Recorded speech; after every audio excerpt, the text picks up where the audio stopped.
Shalom, jemaat sekalian, kita bertemu kembali bersama-sama untuk beribadah kepada Tuhan dari tempat ini sebagian dan dari rumah kita masing-masing. Marilah kita nikmati dan kita khususkan waktu ini hanya untuk beribadah kepada Tuhan dan kiranya hati pikiran kita terpusat kepada Tuhan saja. Saya undang kita yang berada di tempat ini untuk bangkit berdiri, kita akan memulai ibadah kita. Ibadah kita hari ini kita mulai dengan suatu pengakuan bahwa pertolongan kita adalah di dalam Tuhan yang menjadikan langit dan bumi. Turunlah kiranya atas kita sekalian anugerah dan damai sejahtera dari Allah Bapa dan Tuhan kita Yesus Kristus. Amin. Wahyu 4 ayat 11 berkata demikian. Ya Tuhan dan Allah kami, Engkau layak menerima puji-pujian dan hormat dan kuasa. Sebab Engkau telah menciptakan segala sesuatu dan oleh karena kehendak-Mu semuanya itu ada dan diciptakan. Mari kita datang kepada Tuhan. Kita mengakui bahwa Tuhan dan hanya Tuhan yang layak untuk menerima pujian. Kau termulia.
Sama-sama berdoa.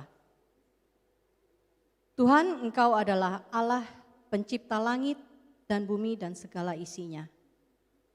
Engkau adalah Allah yang baik dan semua yang Engkau ciptakan adalah baik ya Tuhan. Dan kami adalah ciptaan-Mu yang sungguh amat baik. Kami Engkau layakan untuk datang beribadah kepadamu. Kami ingin naikkan syukur kami karena hanya oleh kasih anugerah keselamatan-Mu saja. Melalui darah Yesus Kristus kami dapat menghampiri Engkau pada hari ini. Tuhan, saat ini adalah saat yang khusus dan begitu indah Kami mohon pimpinan dan kuasa Allah Roh Kudus melingkupi kami, setiap dari rumah kami masing-masing, agar ibadah ini menyukakan Tuhan dan membawa berkat atas kami sekalian. Di dalam nama Tuhan Yesus, Anak-Mu yang tunggal kami berdoa. Amin. Jemaat sekalian silakan duduk. Bapak Ibu Saudara sekalian, di hari-hari ini mungkin segala hal adalah menjadi hal yang tidak terduga. Dan kita sungguh memerlukan seorang teman yang sejati, yang tidak lelah mendengarkan keluh kesah kita. Lagu yang akan kita nyanyikan akan mengingatkan kita bahwa kita tidak pernah sendirian. Kita mempunyai Yesus, sobat yang sejati yang hanya sejauh doa. Dan tiap kali Dia akan siap mendengarkan, menolong, dan memberikan damai sejahtera kepada kita. Kita naikkan pujian Yesus, sobat yang sejati.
Bersyukur mempunyai sobat sejati seperti Tuhan kita Yesus Kristus. Kita akan melanjutkan Mazmur pujian kita kepada Tuhan dari Mazmur 145 ayat yang ke-14 sampai 21 kita akan bacakan secara bersama-sama. Mazmur pujian pasal 145 ayat 14 sampai 21. Kita bacakan bersama. Tuhan itu penopang bagi semua orang yang jatuh dan penegak bagi semua orang yang tertunduk. Mata sekalian orang menantikan Engkau, dan Engkau pun memberi mereka makanan pada waktunya. Engkau yang membuka tangan-Mu dan yang berkenan mengenyangkan segala yang hidup. Tuhan itu adil dalam segala jalannya dan penuh kasih setia dalam segala perbuatannya. Tuhan dekat pada setiap orang yang berseru kepadanya, pada setiap orang yang berseru kepadanya dalam kesetiaan. Ia melakukan kehendak orang-orang yang takut akan Dia, mendengarkan teriak mereka minta tolong, dan menyelamatkan mereka. Tuhan menjaga semua orang yang mengasihinya, tetapi semua orang fasik akan dibinasakannya. Mulutku mengucapkan puji-pujian kepada Tuhan, dan biarlah segala makhluk memuji namanya yang kudus, untuk seterusnya dan selamanya. Jemaat sekalian, sebagai milik Yesus, seharusnya kita melakukan kehendak-Nya. Namun tidak dapat dipungkiri bahwa berulang kali kita melakukan kehendak kita sendiri. Mari kita mengambil kesempatan saat ini untuk menilik diri dan kembali memohon pengampunan daripada Tuhan. Kita naikkan pujian Kini Ku Milik Yesus menghantar kita pada doa pengakuan dosa.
Roma 5 ayat 8 menjadi ayat pengakuan dosa bagi setiap kita.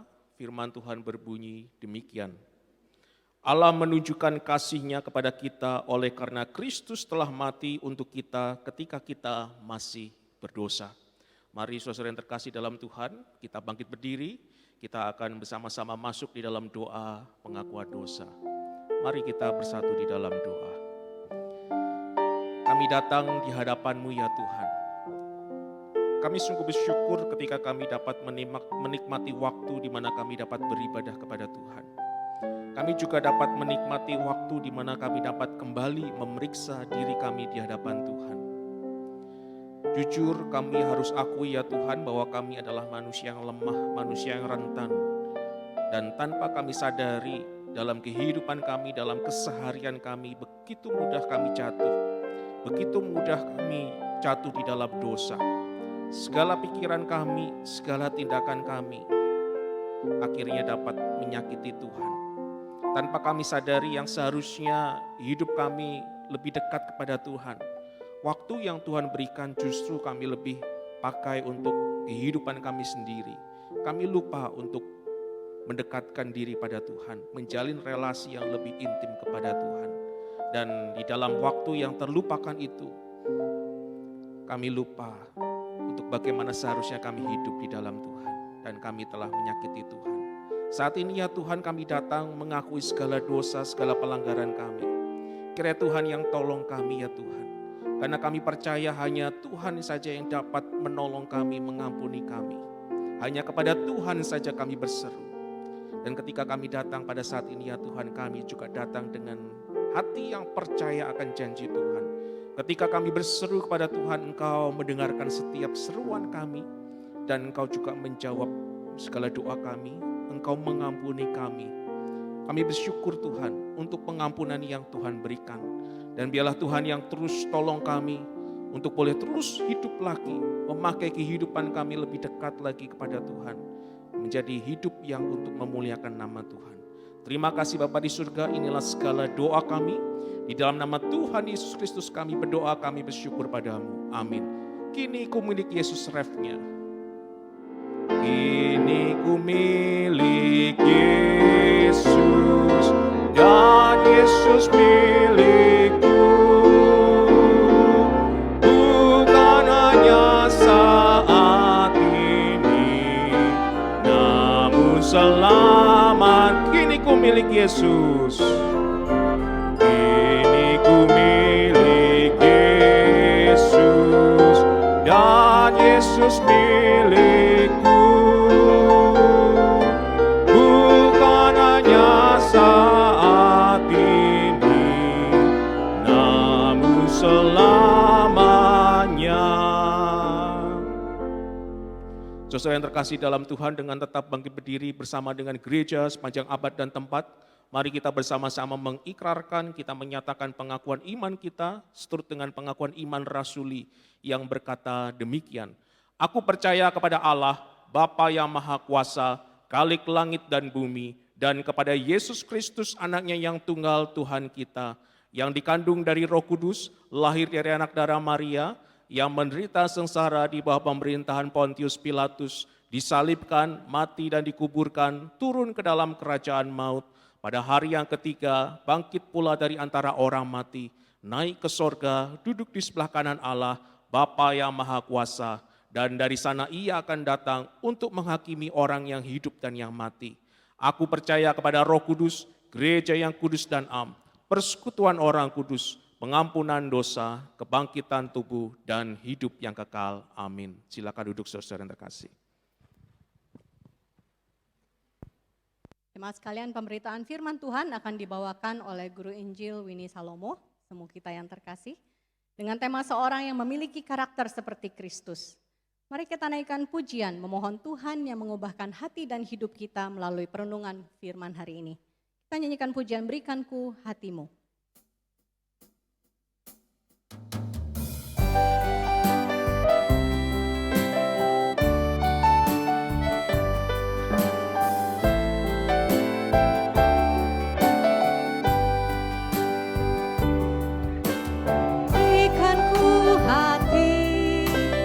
But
Shalom saudara-saudari sekalian, baik yang beribadah di rumah masing-masing maupun yang beribadah di rumah Tuhan pada pagi hari ini. Saya teringat tanggal 15 Maret itu adalah minggu yang terakhir kita berkumpul di gereja dan saya berkhotbah pada hari itu. Dan hari ini menjelang kita akan memulai ibadah konvensional, saya juga diberikan kesempatan untuk berkhotbah di rumah Tuhan. Saya mengucap syukur kepada Tuhan. Bapak Ibu sekalian, waktu berlalu dengan begitu cepat. Kita sudah melewati hari-hari yang sulit pada masa-masa seperti ini. Tapi di dalam hari-hari yang sulit ini, kita sungguh merasakan kasih dan kebaikan Tuhan yang tidak berkesudahan di dalam kehidupan kita. Kita mengucap syukur kepada Tuhan.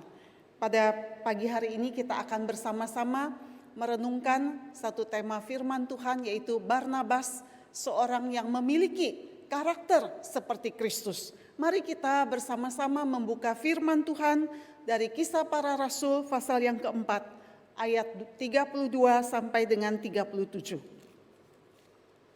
Kisah Para Rasul pasal yang keempat, ayat 32 sampai 37. Demikian bunyi firman Tuhan.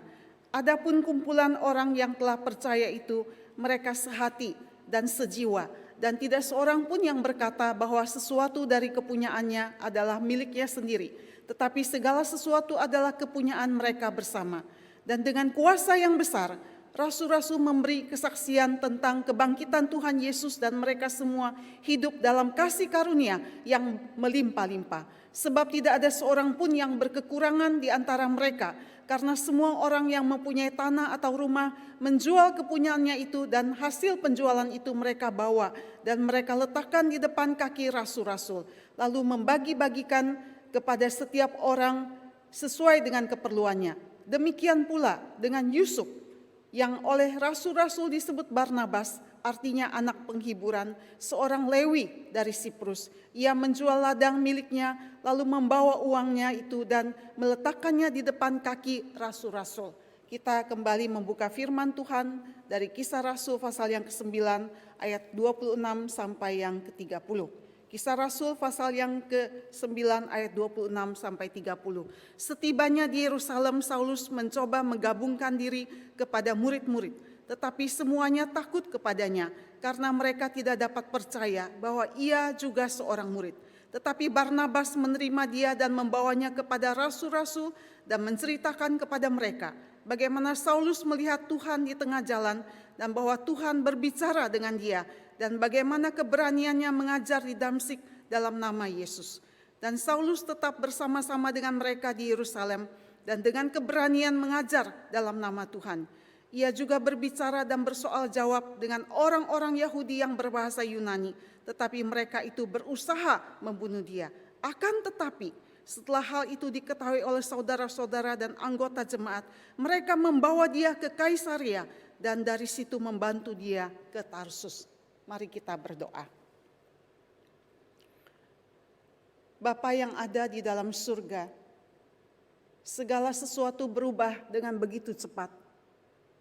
Tapi kami mengucap syukur kepada Tuhan, kasih setia Tuhan tidak pernah berubah di dalam kehidupan kami. Segala sesuatu berubah dengan begitu cepat, tapi kami memohon kepadamu Tuhan, supaya kasih kami kepada Tuhan dan kasih kami kepada rumah Tuhan tidak berubah. Tuhan, pada pagi hari ini, walaupun kami harus beribadah di rumah kami masing-masing, tapi biarlah Tuhan memberikan kerinduan hati yang sama, agar kami rindu untuk berjumpa dengan Tuhan, agar kami rindu untuk memberikan yang terbaik di dalam penyembahan ini, dan kami rindu menerima berkat dari Tuhan. Urapi hamba-Mu di dalam segala keterbatasannya, boleh memberitakan kebenaran firman-Mu. Demi Kristus Yesus kami berdoa. Amin. Saudara-saudara sekalian, tema firman Tuhan kita atau tema gereja kita pada tahun ini adalah menjadi murid serupa dengan Kristus. Setelah kita percaya kepada Tuhan, tidak otomatis karakter kita berubah langsung seperti Kristus. Kita ingin memiliki karakter seperti Kristus, maka kita harus diupayakan adalah sesuatu yang sifatnya intensional. Di dalam Filipi 3 ayat 12, Paulus memakai kata-kata mengejar, menangkap untuk menyatakan antusias, kerinduan hatinya untuk lebih mengenal Kristus. Barnabas adalah seorang murid yang memiliki karakter serupa dengan Kristus. Kita percaya bahwa karakter serupa dengan Kristus dari Barnabas ini bukan secara otomatis dan alamiah, tetapi sebagai hasil pertumbuhan iman dari hari ke hari bersama dengan Tuhan. Bapak Ibu sekalian, pertumbuhan itu dimulai dari satu keberanian. Dengan jujur kita mengakui kekurangan dan kelemahan diri kita.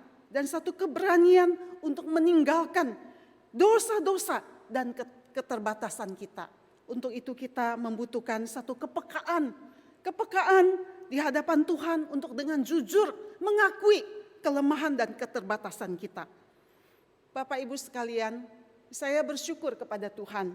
Tahun ini adalah tahun yang bagi saya adalah satu tahun yang monumental. Karena 40 tahun yang lalu, ketika saya berusia 18 tahun, Tuhan memanggil saya menjadi hambanya. Dan saya memenuhi panggilan Tuhan untuk studi di Saat Malang. Ada satu kali, belum lama ini anak saya yang kecil, Pauline, dia bertanya kepada saya, "Mami, sejak Mami studi di Saat, sampai pada hari ini, perubahan apa yang terjadi di dalam karakter, di dalam kehidupan Mami?" Saya ditanya oleh anak saya, tiba-tiba saya terus terang saya tidak siap untuk menjawab. Tapi saya bilang begini, ada ya, memang benar ada ya. Minimal di dalam hal karakter itu ada perubahan yang terjadi dalam kehidupan saya. Bapak Ibu sekalian, yang saya ingin katakan bahwa perubahan atau pertumbuhan menjadi murid Yesus Kristus itu bukan terjadi secara natural dan otomatis, tetapi perlu diupayakan, perlu secara intensional. Seperti yang dikatakan oleh Paulus, dia mengejar dan menangkap, dia berusaha supaya dia bisa mencapai sasaran itu. Barnabas adalah seorang yang memiliki karakter seperti Kristus. Karena dia mengupayakannya, pertumbuhan ini dia upayakan hari demi hari berjalan bersama dengan Kristus. Barnabas artinya anak penghiburan. Nama ini bukan nama asli, tetapi nama yang diberikan oleh rasul kepada Barnabas. Nama aslinya adalah Yusuf. Kenapa Barnabas diberi nama anak penghiburan? Atau diberikan nama yang lain yaitu Barnabas? Karena kemanapun ia pergi dan dimanapun dia berada, dia membawa penghiburan bagi orang lain. Seorang yang sangat menarik pribadinya. Di dalam Kisah Rasul 11 ayat 24 memberikan catatan tentang kepribadian Barnabas. Dikatakan dia adalah seorang yang baik. Dalam terjemahan Mandarin juga dikatakan dia adalah seorang yang terampil, capable, penuh dengan Roh Kudus dan iman. Penulis Kisah Rasul mencatat Barnabas seorang yang penuh dengan iman, bukan hanya berdasarkan satu kejadian atau satu peristiwa, tetapi melalui berbagai pengalaman, berbagai tantangan hidup, berbagai penderitaan dan kesulitan yang dialami oleh Barnabas. Maka penulis Kisah Rasul memberikan satu kesimpulan, Barnabas ini adalah seorang yang penuh dengan iman. Bapak Ibu sekalian, kita tidak lupa bahwa Barnabas ini adalah rekan kerjanya Paulus. Kalau Paulus mengalami berbagai macam penderitaan dan kesulitan, pergumulan di dalam pelayanan, Barnabas juga sama, mengalami berbagai macam penderitaan dan pergumulan di dalam kehidupan dan pelayanannya. Namun Barnabas ini bisa memberikan respon yang baik. Dia tetap teguh imannya, tidak goyang. Maka penulis Kisah Rasul mengatakan dia adalah seorang yang penuh dengan iman. Calvin mengatakan seperti demikian. Jangan ada seorang pun merasa takut karena terlalu sering datang kepada Allah. Jangan ada seorang pun yang merasa takut karena terlalu sering datang kepada Allah. Hal yang pertama yang kita pelajari, Barnabas adalah seorang yang hidupnya membawa impact kepada orang lain. adalah seorang yang membawa suatu impact, pengaruh kepada orang lain. Kita tahu bahwa pada zaman rasul-rasul itu ada 3 pusat gereja. Yang pertama adalah gereja di Yerusalem. Gereja ini dipimpin oleh Yakobus, saudaranya Tuhan Yesus. Dan ciri khas dari gereja ini adalah kolot ketat memegang peraturan. Karena gereja ini, jemaatnya itu terdiri dari orang Yahudi yang percaya kepada Tuhan. Lalu gereja yang kedua yaitu Antioquia, dipimpin oleh Barnabas. Ciri gereja ini adalah gereja yang bertumbuh dengan sehat, giat memberitakan Injil, dan gereja yang misioner. Gereja ini mendapatkan pujian dari Rasul Paulus. Gereja yang ketiga adalah gereja Efesus dengan pemimpinnya adalah Rasul Yohanes.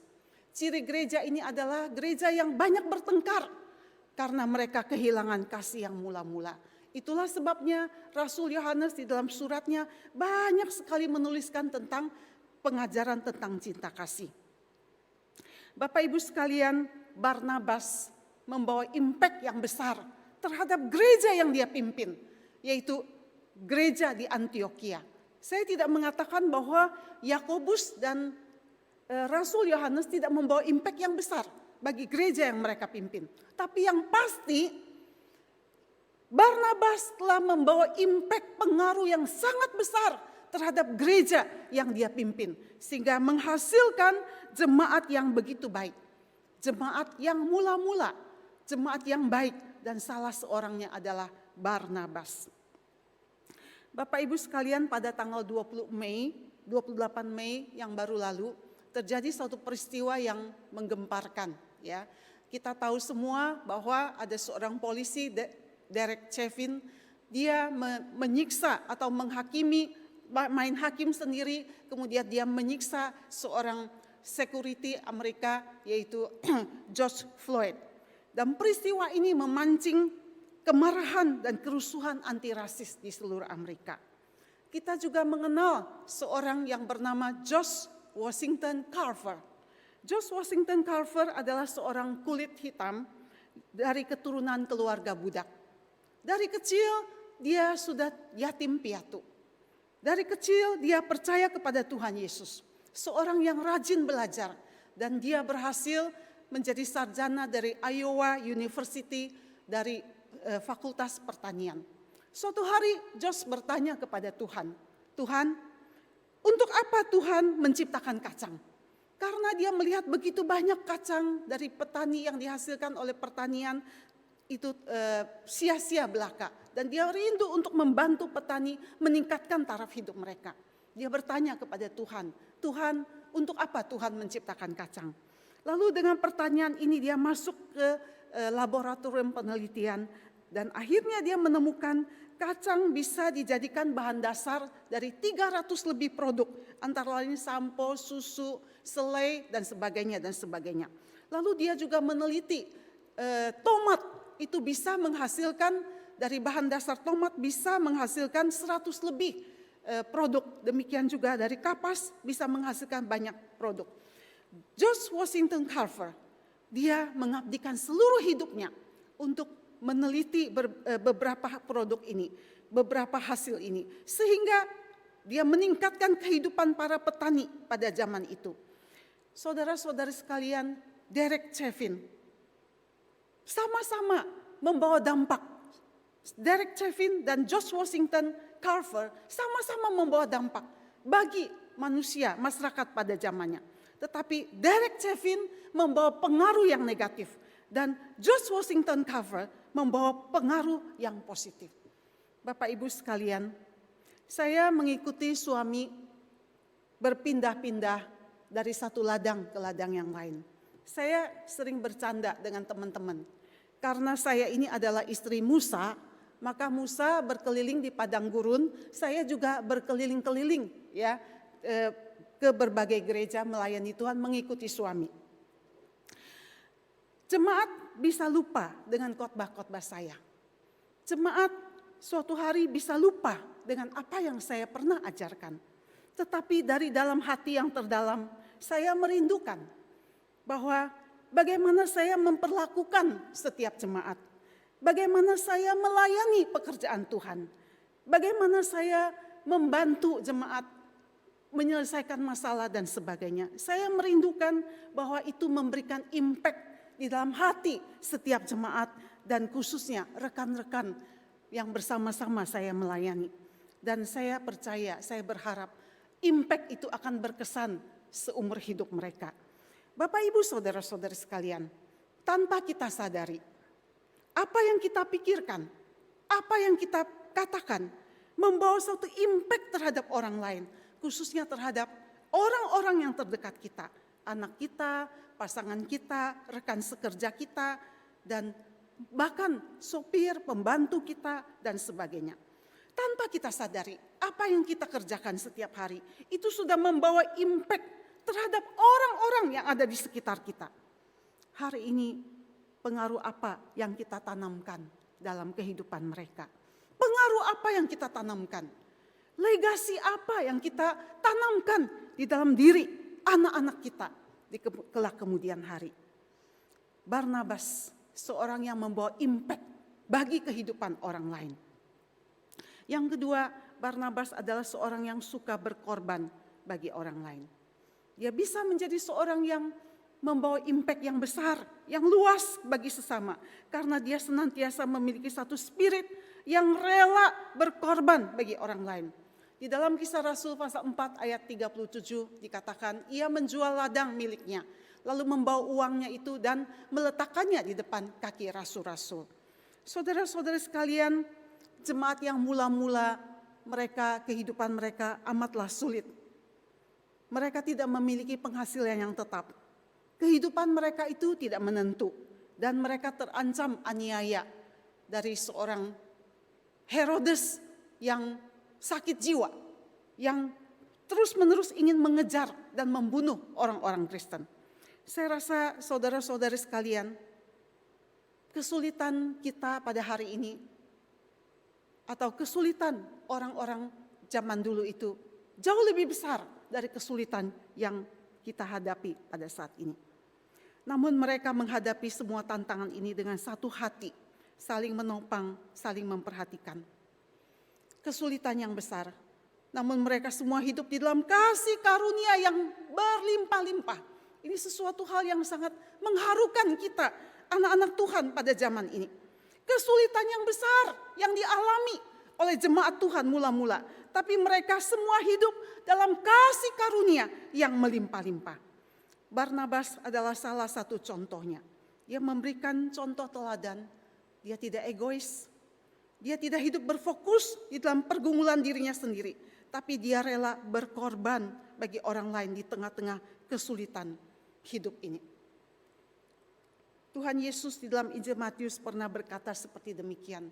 Apabila kesulitan itu bertambah-tambah, atau karena semakin banyak kesulitan dan kedurjanaan pada akhir zaman ini, sehingga kasih manusia itu berubah menjadi dingin. Bapak Ibu sekalian, kita khawatir di dalam kesulitan hidup manusia pada zaman ini, karena masing-masing memperhatikan kepentingan diri sendiri, karena masing-masing memikirkan kesulitan diri sendiri, berfokus kepada diri sendiri, sehingga kasih manusia itu bisa menjadi tawar dan dingin. Tetapi tidaklah demikian jemaat Tuhan mula-mula. Kesulitan yang besar, tapi mereka hidup di dalam kasih yang melimpah. Mereka saling mengasihi, mereka saling memperhatikan, dan kasih ini membuat mereka menjadi kuat dan tegar untuk menghadapi pergumulan hidup. Bapak Ibu sekalian, ketika Paulus bertobat, Paulus mencoba untuk menggabungkan diri dengan jemaat di Yerusalem. Tidak ada seorang pun yang berani menerima Paulus. Padahal kita ingat Paulus itu sudah 3 tahun pergi ke padang pasir untuk menenangkan diri. Sudah 3 tahun Paulus bertobat dan dia kembali mencoba bergabung dengan jemaat. Tapi tidak ada seorang pun yang berani menerima Paulus. Mereka menutup pintu dan menutup hati terhadap Paulus. Tetapi ada seorang yang penuh dengan kasih, yang berlapang dada, yang berjiwa besar, menerima Paulus merangkul Paulus, memberikan kesempatan kepada Paulus, mengajak Paulus bersama-sama dengan dia melayani di Antiokhia. Dan pada saat Paulus sudah pergi ke gereja di Yerusalem, mereka masih menolak. Lalu Barnabas khusus datang ke Yerusalem untuk menjemput Paulus, membawa dia ke Tarsus. Kita juga ingat karena perbedaan sudut pandang, akhirnya Barnabas dan Paulus itu berselisih hebat. Karena Markus yang sudah pernah ikut di dalam pelayanan mengundurkan diri tengah jalan, Paulus tidak bisa menerima. Tetapi Barnabas menerima Markus dengan kasih. Karena kebesaran jiwa, Barnabas menerima Markus dengan kasih. Hari ini kita boleh ada Injil Markus yang ditulis oleh Markus. Bapak Ibu sekalian, seorang yang berjiwa besar dan tulus mengampuni masa lalu orang lain seperti Barnabas. Seringkali kita sulit untuk bersikap seperti Barnabas. Karena kita merasa diri kita lebih baik dari dia. Kita merasa lebih baik dari suami kita. Kita merasa lebih baik dari rekan-rekan sepelayanan kita. Kita merasa lebih baik dari saudara-saudara kita. Kita sulit untuk menerima mereka. Seorang hamba Tuhan berkata, kedalaman dan kedewasaan rohani seseorang dapat dinilai dari bagaimana cara ia memperlakukan saudara-saudari yang sudah jatuh ke dalam dosa. Saya rasa kalimat ini sungguh berarti. Kita tidak bisa mengukur kedalaman dan kedewasaan rohani seseorang dari luar. Tetapi kita bisa menilai bagaimana cara dia, melalui bagaimana cara dia memperlakukan saudara-saudari yang sudah jatuh ke dalam dosa. Kita mengasihi, merangkul dia. Itu boleh menunjukkan kedalaman dan kedewasaan rohani seseorang. Saudara-saudari sekalian, dibutuhkan kerendahan hati untuk mengakui bahwa di hadapan Tuhan kita sebetulnya sama-sama manusia yang penuh dengan dosa dan kegagalan. Kalau pada hari ini kita tidak melakukan hal yang sama yang dilakukan oleh orang lain, itu semata-mata karena kasih karunia dan anugerah Tuhan yang melindungi, menjaga kita. Barnabas seorang yang murah hati, yang tidak pernah hitung-hitungan terhadap kekurangan dan kegagalan masa lalu seseorang. Yang ketiga dan yang terakhir, Barnabas adalah seorang yang membawa penghiburan bagi orang lain. Kolose 3 ayat yang 16, firman Tuhan mengatakan, hendaklah perkataan Kristus diam dengan segala kekayaannya di antara kamu, sehingga kamu dengan segala hikmat mengajar dan menegur seorang akan yang lain, dan sambil menyanyikan mazmur dan puji-pujian dan nyanyian rohani, kamu mengucap syukur kepada Allah di dalam hatimu. Hendaklah perkataan Kristus diam dengan segala kekayaannya di antara kamu. Dengan adanya perkataan Kristus yang diam di dalam kita, maka yang keluar dari dalam hati kita, dari kata-kata kita adalah kata-kata yang membangun, yang menghibur, yang menopang, yang menguatkan orang lain. Di awal khotbah saya mengatakan Barnabas adalah panggilan yang diberikan Rasul kepada Barnabas. Sekaligus juga menunjukkan identitasnya kemanapun dia pergi, dimanapun dia berada. Dia membawa penghiburan dan sukacita bagi orang-orang yang ada di sekelilingnya. Di saat-saat seperti ini, pada saat kita mengalami pandemi COVID-19, ada banyak keluarga mengalami berbagai macam tekanan. Dibutuhkan Barnabas di tengah-tengah keluarga, di tengah-tengah gereja, di tengah-tengah lingkungan kita. Kita tidak menjadi orang yang mencari duri di dalam telur, yang mencari-cari kesalahan orang lain. Tapi dibutuhkan Barnabas yang mengasihi dengan tulus, yang menerima orang lain apa adanya, yang dengan sikapnya ini menghibur banyak orang. Barnabas ini mungkin tidak sepenuhnya membantu kita menyelesaikan masalah kita. Tapi kehadiran penghibur ini membawa semangat, harapan, kekuatan bagi orang-orang yang ada di sekitarnya. Ada seorang ibu WA kepada saya. Ibu ini dia bukan jemaat GKY Puri ya, bukan jemaat GKY Puri, jadi kita tidak bertanya-tanya siapa dia. Dia bilang seperti ini, saya dan suami hubungan kita ini kurang akur ya.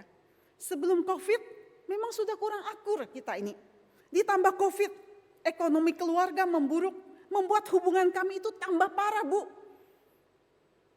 Saya seringkali kewalahan menghadapi suami saya, menghadapi utang yang banyak. Saya berusaha irit, Bu, tapi suami saya itu sepertinya tidak peduli. Yang saya highlight dari apa yang dikatakan oleh ibu ini. Sebelum COVID, hubungan kami ini kurang akur. Tapi sesudah COVID ini tambah lagi kurang akur, Bu. Bapak Ibu sekalian, ketika kita jatuh cinta kepada pasangan kita, kemudian kita menikah dengan kasih eros. Kasih eros itu tidak cukup, saudara-saudara sekalian, untuk membangun sebuah rumah tangga yang solid dan kokoh. Kita perlu bertumbuh dari kasih eros, dari kasih storge, dari kasih filia, menjadi kasih agape. Tuhan mengizinkan berbagai macam cobaan, tekanan dalam keluarga. Itu sedang membantu kita untuk menumbuhkan dari kasih eros bertumbuh menjadi kasih agape. Dari kasih filia, kasih storge menjadi kasih agape.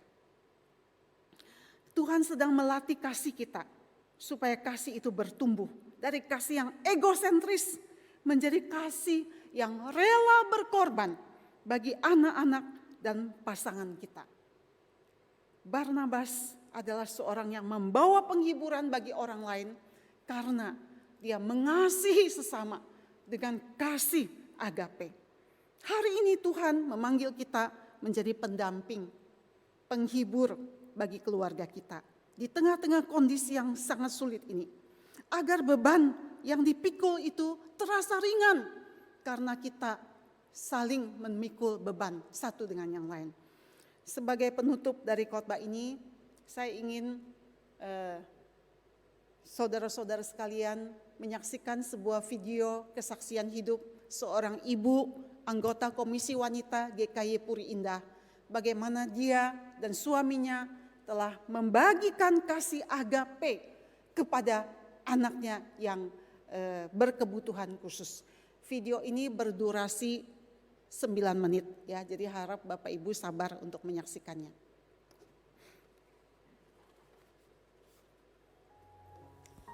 Shalom ibu-ibu, saat ini saya ingin membagikan suka duka saya sebagai ibu dalam mendampingi anak berkebutuhan khusus. Saya Maryam, mempunyai anak ketiga Erika yang sejak lahir tuli. Menjadi orang tua bagi Erika yang tuli, tidak pernah kami bayangkan sedemikian menantangnya. Sepertinya gangguan pendengaran hanyalah soal kecil, karena dari penampilan luar anak tuli sama dengan anak normal. Tapi sebenarnya dampaknya luar biasa. Dia tidak mendengar satu kata pun, akibatnya tidak bisa bicara. Perjuangan yang sulit bahkan hampir mustahil untuk mengajarkan anak tuli berbicara jelas dengan intonasi. Pandangan mata Erika lebih banyak kosong karena tidak mengerti apa yang terjadi. Melihat itu maka saya harus bertindak cepat, tidak diam terpaku pada perasaan saya yang lebih banyak sedih dan merasa bersalah. Sambil menata kembali prioritas hidup saya, kami membawa Erika untuk second, third opinion, ke Sinse, ikut kebaktian penyembuhan, atau mohon didoakan oleh Romo. Ini semua membuat kami semua tidak hanya lelah secara fisik, tapi juga mental. Menjadi ibu membutuhkan hati yang sangat besar, rela berkorban, banyak belajar untuk memahami dan memenuhi kebutuhan khusus Erika. Waktu dan usaha untuk membuat pembelajaran lebih banyak harus visual dan spasial. Juga ekspresi cinta kasih yang lebih banyak diungkapkan dalam bentuk belayan, pelukan, tatapan mata. Ya, seperti biji mata. Ibaratnya saya dengan Erika tak terpisahkan. Biji mata, mereka kedip bersamaan satu irama, mengerling ke arah yang sama, satu ke kiri, yang lain ikut ke kiri. Waktu menangis, dua-duanya mengeluarkan air mata bareng. Waktu tidur, dua-duanya merem bareng. Itulah kira-kira gambaran Erika dengan saya. Di Jakarta, Erika masuk SLB bagian B, khusus untuk anak tuli. Ukuran keberhasilan belajar di SLB di Indonesia adalah anak bisa bicara dan berkomunikasi oral. Bahasa isyarat adalah racun bagi bicara atau oral.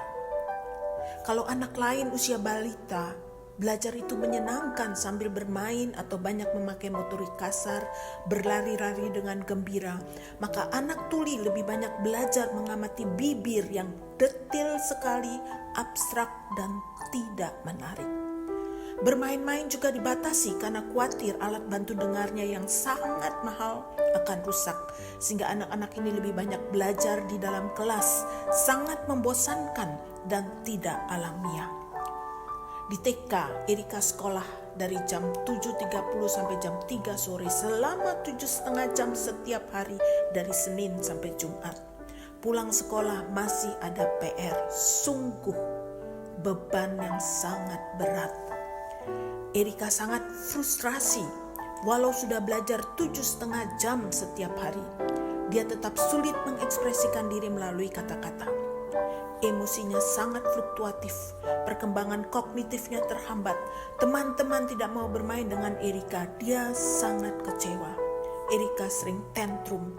Kami pun tidak memahami perilakunya, apalagi kata-katanya. Dalam berkomunikasi oral, seolah-olah ada tembok yang tebal yang menghalangi kami. Oleh karena itu Helen Keller mengatakan, dampak ketulian lebih dahsyat daripada kebutaan. Karena pada dasarnya manusia adalah makhluk sosial. Sebagai anak tuli mereka lebih banyak diabaikan atau diremehkan. Mereka dianggap makhluk aneh. Maka sebagai anak tuli mereka tidak merasa menjadi bagian dari masyarakat normal. Mereka banyak kesepian, tidak memiliki harga diri, konsep dirinya hancur, merasa tidak berdaya. Apa yang dianggap baik bahwa anak tuli harus bisa bicara supaya bisa diterima dalam masyarakat merupakan bencana bagi anak tuli. Tuhan datang ke dunia untuk menjadi sama dengan manusia. Tuhan turun ke dunia untuk menebus dosa manusia. Ini membuka mata saya. Kalau kaum tuli harus bisa bicara dan ikut standar orang normal, mengapa kita manusia yang normal yang bisa mendengar ini tidak turun untuk mau belajar bahasa kaum tuli, bahasa isyarat? Suatu saat ada kesempatan kami sekeluarga pindah ke Singapura. Di sana Erika berubah menjadi lebih hidup dan mulai kelihatan senyumnya. Kebutuhan khususnya terpenuhi karena metode pembelajaran dan komunikasi di sana lebih memakai total komunikasi, kombinasi bahasa isyarat dan oral. Namun tetap tantangan hidup banyak kami alami. Singapura sangat kompetitif membuat Erika banyak ditolak. Ia diabaikan di klub renangnya, seolah-olah ia tidak pernah ada. Ia tidak diterima masuk untuk les bahasa atau les komputer dan lain-lain. Karena apa? Erika berbeda, tidak selevel. Ada stigma negatif diletakkan pada Erika.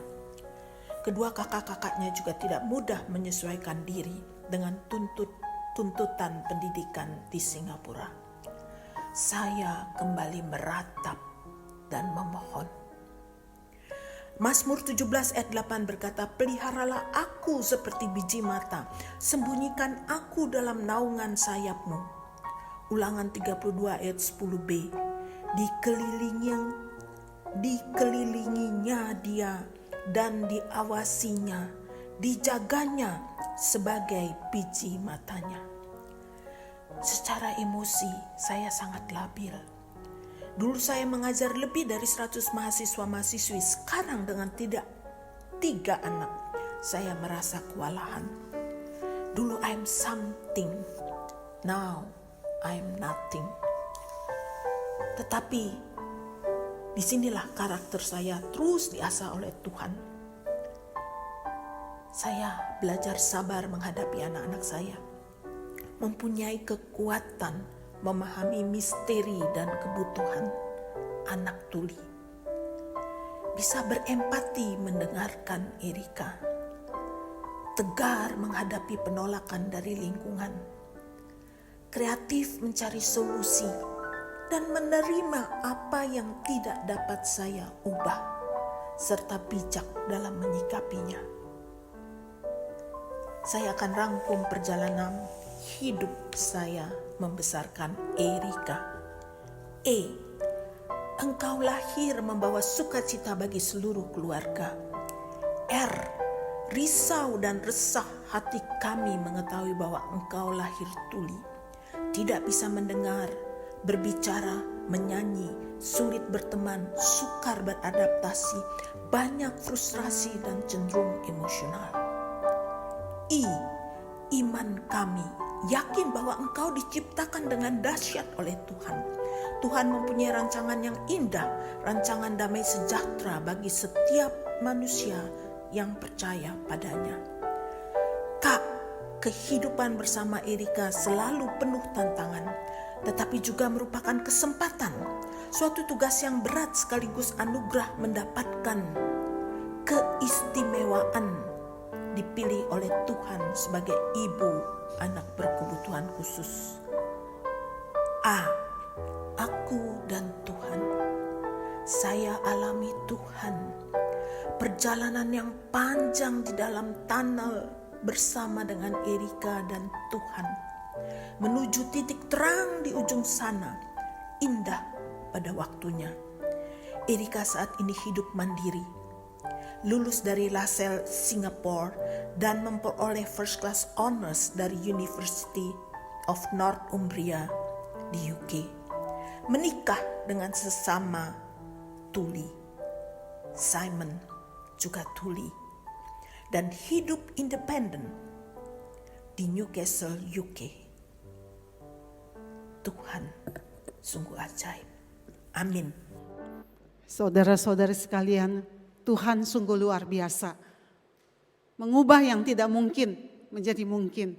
Segala kemuliaan bagi nama Tuhan kita. Mari kita berdoa. Bapa di dalam surga, kami mengucap syukur. Pada hari ini kami belajar seorang yang memiliki karakter serupa Kristus, yaitu Barnabas. Tuhan, kami rindu supaya kehidupan kami, karakter kami, kian hari, kian bertumbuh, kian diubahkan oleh Tuhan. Walaupun menuju ke sana, kami harus membayar harga dengan penderitaan, kesulitan, tantangan, dan air mata. Tuhan, bentuklah kami agar kami boleh menjadi anak-anak Tuhan yang serupa dengan Kristus, yang menjadi seperti apa yang Engkau mau Tuhan di dalam kehidupan kami. Bersaksi bagi Tuhan kemanapun dan dimanapun kami berada.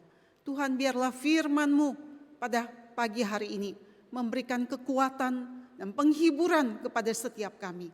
Tuhan, ajar kepada kami supaya kami terus belajar dan berikan kepada kami kasih agape untuk mengasihi orang-orang yang ada di sekitar kami, keluarga kami, sesama kami, sehingga dengan kehadiran kami membawa berkat bagi banyak orang. Terima kasih Bapa di dalam surga, berkati setiap jemaat yang sudah beribadah dan menerima berkat firman Tuhan pada pagi hari ini. Demi Kristus Yesus kami berdoa. Amin.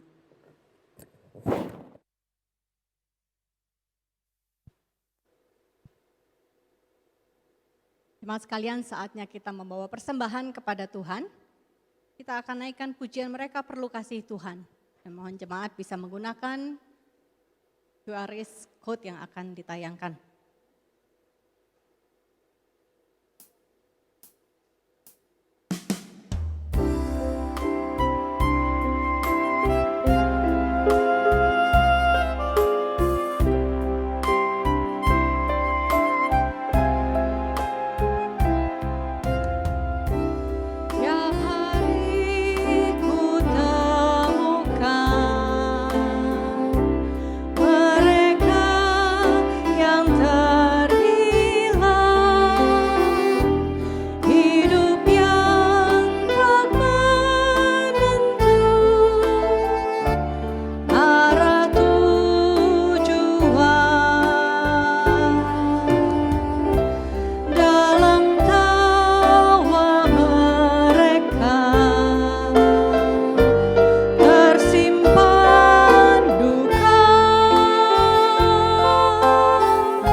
persembahan kita kepada Tuhan.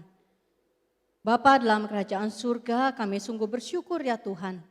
Hari demi hari kami melihat tangan pemeliharaan Tuhan selalu menopang kami. Tuhan, sampai saat ini kami masih bisa hidup dengan kecukupan dan bahkan berkelimpahan.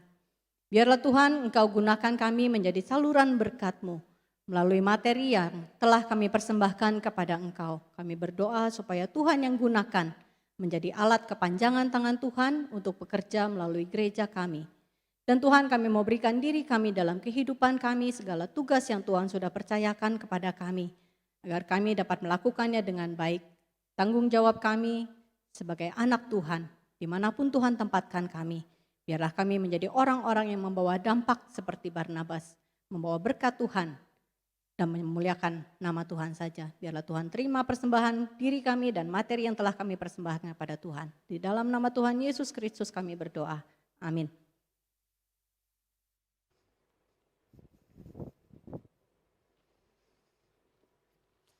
Shalom Bapak Ibu Saudara sekalian, kita bersyukur kepada Tuhan.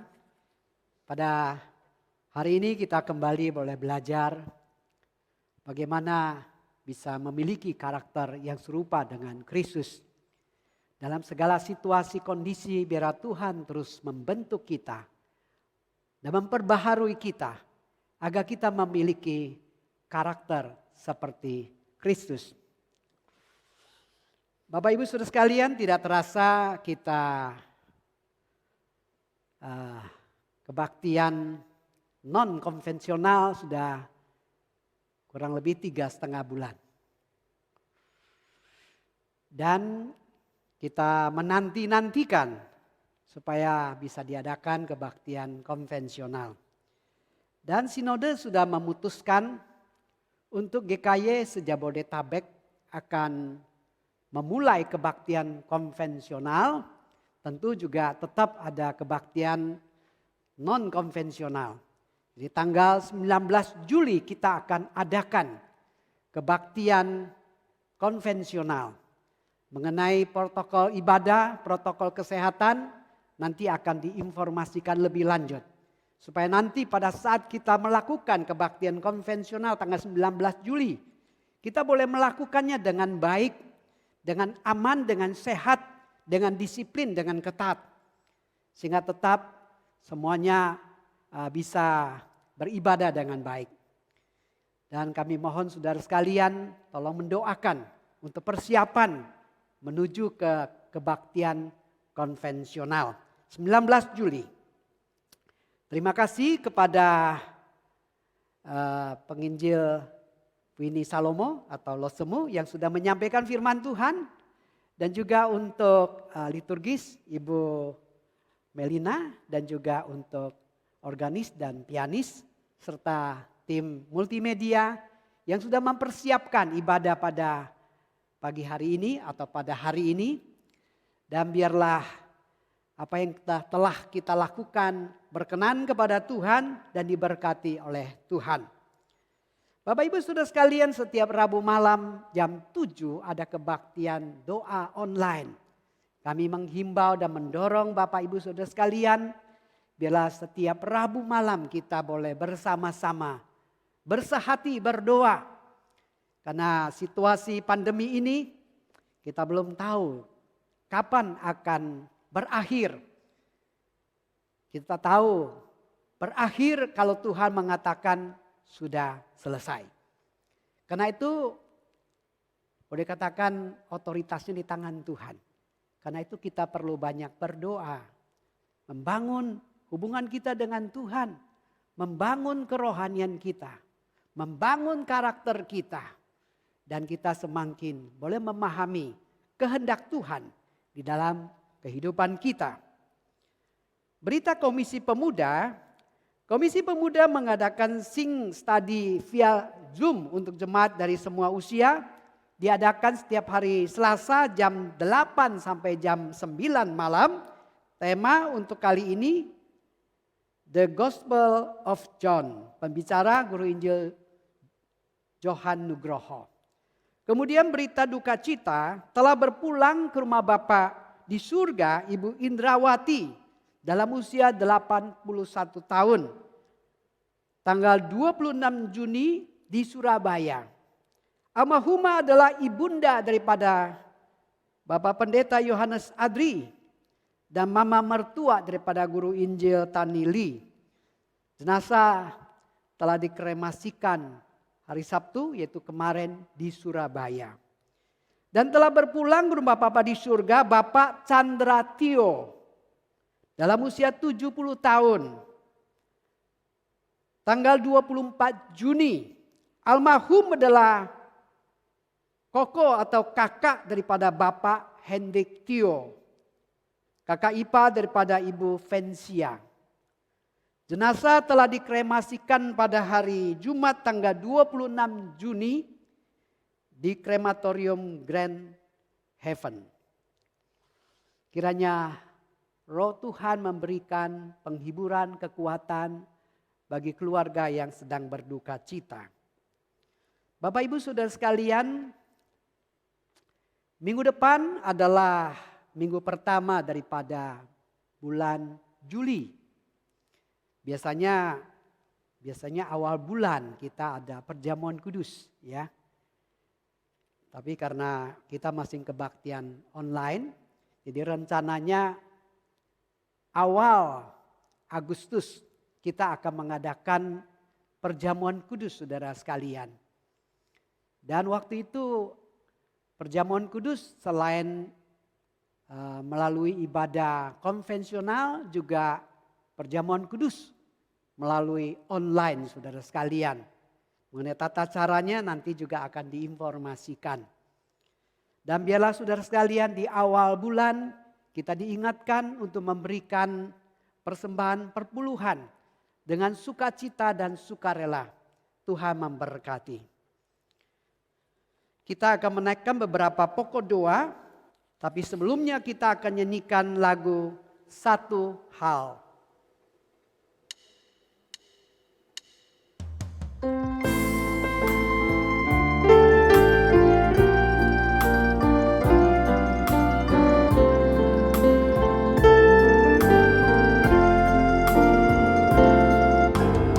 Tuhanlah keteranganku, Tuhanlah keselamatanku, Tuhanlah ya benteng hidupku, takkan ku gentar. Tuhanlah perisaiku, Tuhanlah gunung batuku, Tuhanlah ya benteng hidupku, takkan ku gentar. Satu hal aku minta, dan terus cari, biar seumur hidup berdiam di rumah Tuhan, pandang mulianya. Satu saja aku minta, dan terus ku cari, biar seumur hidup berdiam di rumah Tuhan, cari wajahnya. Jemaat dipersilakan bangkit berdiri. Kita berdoa untuk persiapan reopening ibadah konvensional tanggal 19 Juli. Biarlah kita boleh mempersiapkan dengan sebaik-baiknya. Kita doakan untuk hal ini. Yang kedua, saudara sekalian, kita mohon belas kasihan dan pertolongan Tuhan supaya pandemi COVID-19 dapat dihentikan oleh Tuhan, supaya manusia boleh terlepas terbebas daripada pandemi ini. Hanya Tuhan yang bisa menolong kita sekalian. Karena itu kita berserah, berharap kepada Tuhan. Dan yang ketiga, saudara sekalian, kita tahu bahwa ada sekian jemaat yang terdampak oleh COVID-19, baik secara ekonomi maupun dalam kehidupan keluarga, hubungan suami istri, ada konflik, ada pertikaian, ada ketidakharmonisan. Kita mohon belas kasihan Tuhan, kita mohon Tuhan tolong, Tuhan menjamah setiap jemaat dalam menghadapi kondisi yang khusus ini. Mari kita buka suara, kita berdoa bersama-sama. Bapa di surga, kami berdoa di mana tanggal 19 Juli gereja kembali akan membuka kebaktian konvensional. Kami berserah dan menyerahkan segala persiapan yang sedang terus diadakan. Sehingga pada saat kebaktian diadakan, baik konvensional maupun non-konvensional, boleh berjalan dengan baik.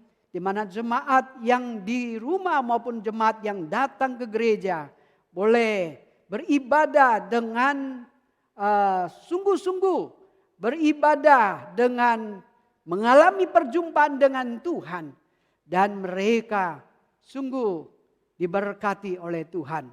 Kami serahkan persiapan ini, kami tidak lupa berdoa untuk pandemi COVID-19. Mohon belas kasihan Tuhan dan pertolongan Tuhan. Karena hanya Engkau yang dapat menghentikan pandemi ini. Dan kami berseru dan memohon, Tuhan tolonglah. Dan biarlah pada waktu yang tepat Tuhan hentikan. Sehingga kami kembali boleh hidup, dibebaskan daripada pandemi COVID-19. Dan melalui COVID ini mendorong kami untuk lebih dekat kepada Tuhan, lebih beriman kepada Tuhan, lebih menyadari bahwa manusia sangat rentan, terbatas.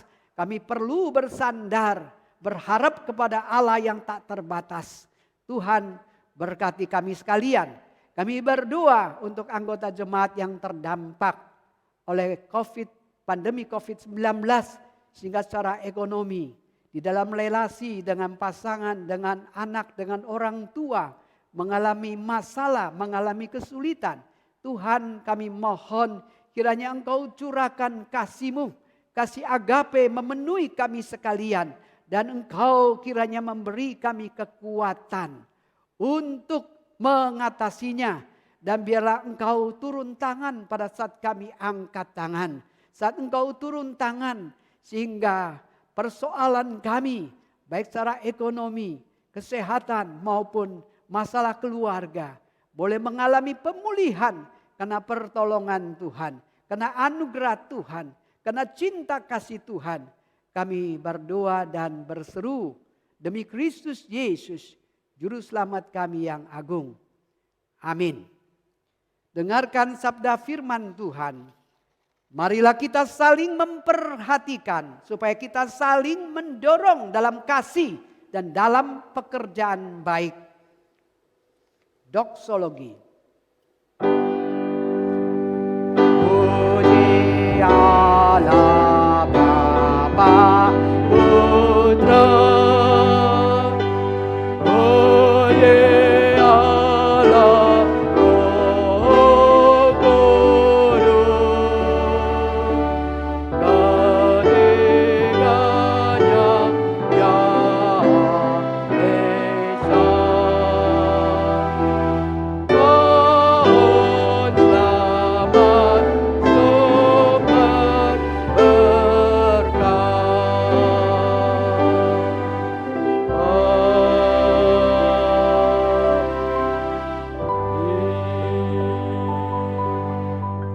Jemaat yang dikasihi oleh Kristus Yesus, setelah kita mengikuti kebaktian, dan biarlah kita dengan mata rohani yang memandang kepada Tuhan dan menerima berkat daripada Tuhan. Kiranya kasih karunia daripada Kristus Yesus yang berlimpah-limpah, cinta kasih daripada Allah Bapa yang tiada berkesudahan, penyertaan pertolongan kuat kuasa Roh Kudus ada pada Bapak Ibu saudara-saudari sekalian dari saat ini sampai selama-lamanya. Amin.